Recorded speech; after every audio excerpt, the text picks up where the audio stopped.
السلام علیکم ورحمۃ اللہ وبرکاتہ۔ الحمدللہ وحدہ والصلاۃ والسلام علی من لا نبی بعد، اما بعد فاعوذ باللہ من الشیطان الرجیم، بسم اللہ الرحمن الرحیم۔ ناظرین، حالات جیسے کیسے بھی ہو جائیں، پریشان نہیں ہونا، یہ عمل کریں، اللہ تعالیٰ آپ کے حالات بہتر کر دے گا انشاءاللہ۔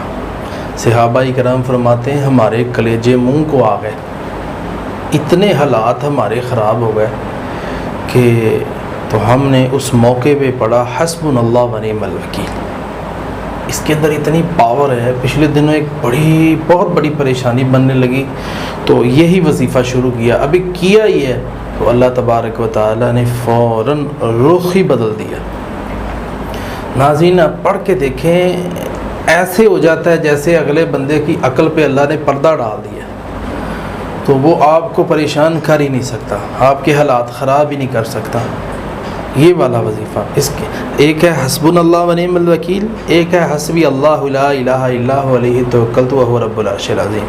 ناظرین، حسبی اللہ لا الہ الا هو علیہ توکلت وهو رب العرش العظیم صبح شام 7 بار بھی پڑھا کرو، سورج نکلنے سے پہلے، غروب ہونے سے پہلے۔ اور حسبنا اللہ و نعم الوکیل اٹھتے بیٹھتے پڑھتے رہا کرو۔ جب بھی آپ کو کوئی پریشانی آئے تو حسبی اللہ لا الہ الا هو علیہ توکلت وهو رب العرش العظیم۔